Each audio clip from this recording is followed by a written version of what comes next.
तो hello hello भाई, स्वागत है आपका आज के नए वीडियो में। और आज हम लोग पढ़ने जा रहे हैं एक बहुत ही ज़्यादा इम्पोर्टेंट टॉपिक आपके पब्लिक इंटरनेशनल लॉ का, जो कि है क्या आप इस वक्तव्य जो एक वक्तव्य है जो दिया गया उससे सहमत हैं कि जो अंतरराष्ट्रीय विधि केवल राज्यों की विधि है। जो अंतरराष्ट्रीय विधि जो है वो केवल और केवल राज्यों की विधि है। और क्या इस संदर्भ में असीमित व्यक्तित्व और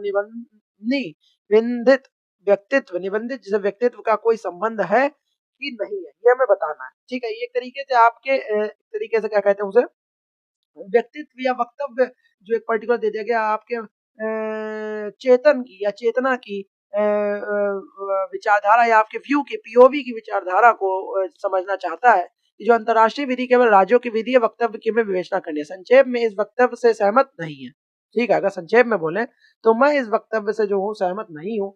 क्यों नहीं हूँ उसकी वजह भी मैं बताता हूँ कि अंतर्राष्ट्रीय विधि केवल राज्यों की विधि है। इस वक्तव्य अंतर्राष्ट्रीय विधि का शास्त्रीय दृष्टिकोण देखें, यानी कि जो एक क्लासिकल व्यू देखें, वो है जो अब अधूरा या इनकम्प्लीट और प्रचलित या आउटडेटेड माना जाता है।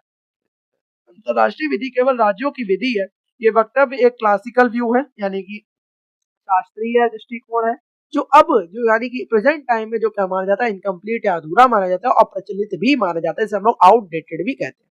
पहला हम लोग देखते हैं कि शास्त्रीय रूढ़िवादी दृष्टिकोण क्लासिकल और ऑर्थोडॉक्स जो व्यू है वो क्या होता है।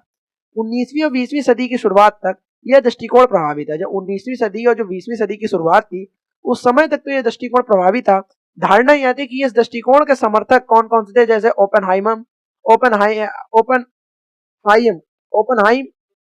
मानते थे कि जो संप्रभु राज्य या सॉवरेन स्टेट्स ही अंतरराष्ट्रीय विधि के एकमात्र विषय एक्सक्लूसिव सब्जेक्ट्स हैं। यानी जो शास्त्रीय रूढ़िवादी दृष्टिकोण है वो क्या था, क्लासिकल या ऑर्थोडॉक्स जो व्यू है वो 19वीं और 20वीं सदी की जो शुरुआत थी उस तक तो वो लाजमी था या प्रभावी था, अफेक्टेड था। पर अब क्या हुआ, जो धारणा ये हो गई कि इस दृष्टिकोण के जो समर्थक हैं, जैसे कि ओपन जो है वो मानते हैं कि जो कि संप्रभु राज्य ही यानी कि जो सॉवरेन स्टेट्स हैं वो क्या है, अंतरराष्ट्रीय विधि के एकमात्र विषय एक्सक्लूसिव सब्जेक्ट है। उसका तर्क या फैक्ट ये देते थे, वो क्या देते थे कि अंतरराष्ट्रीय विधि मुख्य रूप से राज्यों के बीच के संबंध को नियंत्रित करने वाले नियमों से बनी है। उनका वो यह तर्क देते थे हमेशा कि जो अंतरराष्ट्रीय विधि है वो मुख्य रूप से राज्यों के बीच संबंधों को नियंत्रित करने वाले नियमों से बनी है, जैसे संधि, ट्रीटीज हो गए, युद्ध हो गए, वॉर्स हो गए, राजनयिक संबंध हो गए। ठीक है, पॉलिटिकल रिलेशंस हो गए, इंटरनेशनल रिलेशंस हो गए, उन पे निर्भर है, उनसे बंधी हुई है। केवल राज्यों के पास ही पूर्ण कानूनी क्षमता है, यानी कि फुल लीगल कैपेसिटी किसके पास है, केवल किसके पास है, राज्यों के पास है।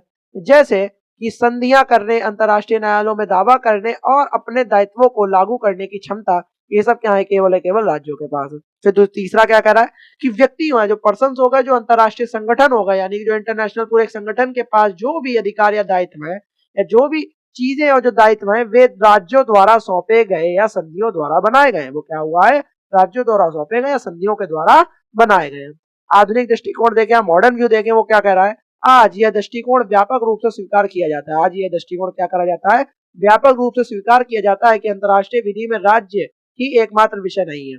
और आज मॉडर्न व्यू में क्या कह गए, आज के जो पीओवी में यह व्यापक रूप से स्वीकार किया जाता है कि जो अंतर्राष्ट्रीय विधि में जो राज्य ही एकमात्र विषय नहीं है। अंतर्राष्ट्रीय संगठन क्या है, इंटरनेशनल ऑर्गेनाइजेशंस देखें तो द्वितीय विश्व युद्ध के बाद से संयुक्त राष्ट्र यूएन, विश्व स्वास्थ्य संगठन डब्ल्यूएचओ और यूरोपीय संघ ईयू जैसे आईओ अंतरराष्ट्रीय संबंधों में शक्तिशाली अभिनेता बन गए हैं। ठीक है, वो आज के डेट में ये संघ बन गए एक तरीके से इंटरनेशनल लेवल पर, और इनके पास अंतरराष्ट्रीय कानूनी व्यक्तित्व या इंटरनेशनल लीगल पर्सनैलिटी है जो उन्हें संधियां करने, मिशन भेजने और यहाँ तक कि अंतरराष्ट्रीय दावा करने की भी क्या देता है, क्षमता देता है। ये इनके पास अंतरराष्ट्रीय कानूनी व्यक्तित्व है जो इन्हें उन्हें संधियां करने, मिशन भेजने या यहाँ तक कि वो अंतरराष्ट्रीय दावा करने की भी क्षमता देता है। केस लॉस देखें तो रिपेरेशन फॉर इंजरी केस, जो रिपेरेशन फॉर इंजरी केस जो suffered in the service of the UN का मैटर था 1949 का, वो क्या है कि ICJ international court of justice ने फैसला सुनाया कि यूएन के पास अंतरराष्ट्रीय दावा करने की कानूनी क्षमता है। कि यूएन के पास क्या अंतरराष्ट्रीय दावा करने की कानूनी क्षमता है, भले ही भाई एक राज्य ना हो।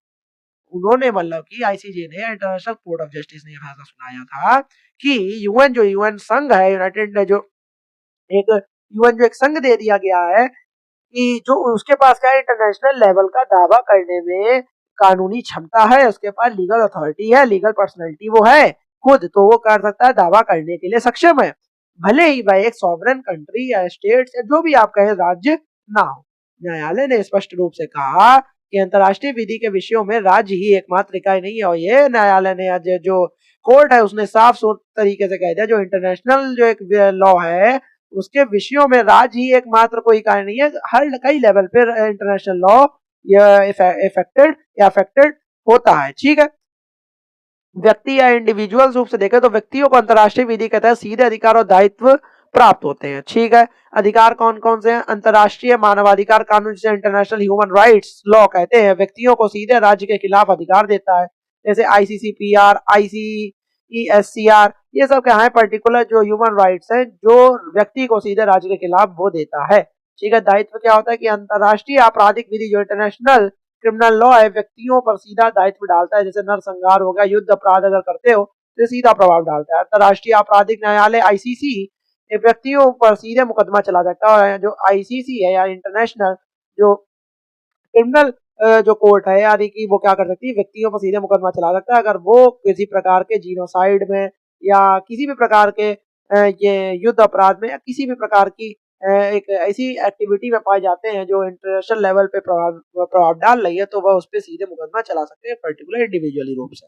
निष्कर्ष ये निकलता है कि अतः अंतर्राष्ट्रीय विधि अब राज्यों, अंतर्राष्ट्रीय संगठनों और कुछ हद तक व्यक्तियों की भी विधि है। इसका दायरा राज्यों के पारस्परिक संबंधों से कहीं आगे बढ़कर मानव सुरक्षा, ह्यूमन सिक्योरिटी और वैश्विक शासन, ग्लोबल गवर्नेंस तक क्या हो गया है, फैल गया है। अब वो सीमित नहीं रह गया। असीमित और निबंधित व्यक्तित्व का संबंध या relation with unlimited and limited personality में देखें तो अंतर्राष्ट्रीय विधि केवल राज्यों की विधि है।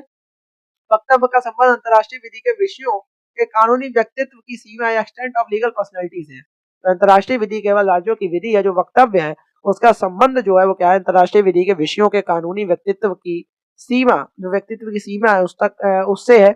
और असीमित या पूर्ण कानूनी दायित्व देखते हैं यह है क्या है, संप्रभु राज्यों से संबंधित है। अर्थ यह निकलता है कि राज्य के पास अंतर्राष्ट्रीय विधि के तहत सभी अधिकार और दायित्वों के धारण करने की क्षमता है।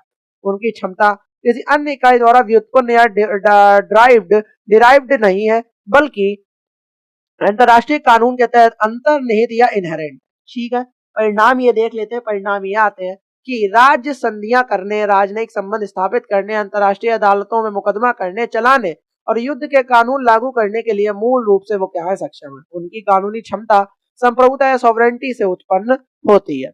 निबंधित या सीमित कानूनी व्यक्तित्व या लिमिटेड और रिस्ट्रिक्टेड लीगल पर्सनैलिटी क्या है कि यह अंतर्राष्ट्रीय संगठनों, व्यक्तियों और कुछ अन्य संस्थाओं जैसे विद्रोही समूह से संबंधित है। इसका अर्थ यह निकलता है, मीनिंग यह निकलता है कि इन संस्थाओं के पास अंतर्राष्ट्रीय कानूनी व्यक्तित्व होता है। इन संस्थाओं के पास क्या होता है, अंतर्राष्ट्रीय कानूनी व्यक्तित्व होता है, लेकिन यह सीमित या कार्यात्मक या फंक्शनल होता है, जिसका अर्थ है कि उनकी क्षमता उनके संविधान या चार्टर, कॉन्स्टिट्यूशन या चार्टर्स के उद्देश्यों और कार्यों तक सीमित होती है। ठीक है, आगे देखते हैं कि उदाहरण आईओस देख लें। अंतर्राष्ट्रीय संगठनों की क्षमता उनके संस्थापक दस्तावेजों या कॉन्स्टिट्यूएंट डॉक्यूमेंट्स द्वारा परिभाषित होती है। उदाहरण के लिए देखें, WHO की जो कानूनी क्षमता है वो स्वास्थ्य संबंधी मामलों तक ही सीमित है। हर एक संगठन की क्षमता अपने एक पर्टिकुलर एक फील्ड के तक ही होती है, दूसरी फील्ड में वो इंटरफेयर नहीं कर पाते। उदाहरण में इंडिविजुअल्स के लिए देखें, उदाहरण व्यक्तियों को मानवाधिकारों, अंतर्राष्ट्रीय अपराधों के संबंध में अधिकार और दायित्व प्राप्त होते हैं। उनके दायित्व भी हैं और उनके अधिकार भी हैं, लेकिन वे आम तौर पर संधियां नहीं कर सकते हैं। वो एक तरीके से मतलब कि ट्रीटीज को नहीं कर सकते हैं या अंतर्राष्ट्रीय दावा करने का अधिकार नहीं रखते हैं, जब तक कि किसी विशेष संधि जैसे ECHR द्वारा उन्हें अनुमति ना दी जाए, तब तक वह इंडिविजुअली रूप से कोई संधि नहीं कर सकते, किसी प्रकार का दावा नहीं कर सकते। अगर उन्हें किसी पर्टिकुलर ECHR या किसी भी एक हायर अथॉरिटी से उन्हें अनुमति मिल जाती है, परमिशन मिल जाती है, देन वो कर सकते हैं। ठीक है, संबंध देख लेते हैं, इसका कनेक्शंस भी देख लेते हैं। संबंध या कनेक्शन क्या कहता है कि परंपरागत दृष्टिकोण ने तर्क दिया कि केवल असीमित कानूनी व्यक्तित्व या राज्यों वाले विषय ही वैध विषय हैं। यह विचार था कि निबंधित कानूनी व्यक्ति जैसे IOS या व्यक्ति वाले विषयों का अस्तित्व व उनकी क्षमता राज्यों की सहमति से व्युत्पन्न या डिराइव्ड है, और इसलिए वे असली या ट्रू विषय नहीं है। आधुनिक दृष्टिकोण यह स्वीकार करता है कि विषय अलग अलग डिग्री का व्यक्तित्व या डिग्री ऑफ पर्सनैलिटी धारण कर सकते हैं। निबंधित व्यक्तित्व वाले विषय भी वास्तविक अंतर्राष्ट्रीय कानूनी व्यक्तित्व रखते हैं, भले ही उनकी क्षमताएं असीमित ना हो। अतः जो वक्तव्य है, अतः जो यह वक्तव्य दिया गया कि अंतर्राष्ट्रीय विधि केवल राज्यों की विधि है, गलत है, क्योंकि यह केवल असीमित व्यक्तित्व राज्यों के अस्तित्व को मानता है, जबकि आधुनिक अंतर्राष्ट्रीय विधि में निबंधित व्यक्ति जैसे IOS हो गए और व्यक्ति हो गए वाले विषय भी महत्वपूर्ण भूमिका क्या करते हैं, निभाते हैं। और यहाँ पे हम लोग का ये टॉपिक खत्म हो गया और यहाँ पे पर्टिकुलर यही समझाया गया था कि जो अंतर्राष्ट्रीय विधि है वो केवल राज्यों की विधि नहीं है, उसमें पर्टिकुलर कई फील्ड्स ऐसी आती है जो आज की डेट में इन्वॉल्व हो चुकी हैं और कई लेवल पे अफेक्ट कर रही है हमारे पूरे वर्ल्ड को। ठीक है, आपको मेरे हिसाब से समझ में आ गया होगा, नहीं समझ में आया तो आपको पता है आपको क्या करना है, 1.5x की स्पीड पे लाके वीडियो को देखना, आपको बहुत अच्छे समझ में आ जाएगा। और ऐसे ही वीडियोस आपके लिए आते रहेंगे, तब तक के लिए जय हिंद, जय भारत।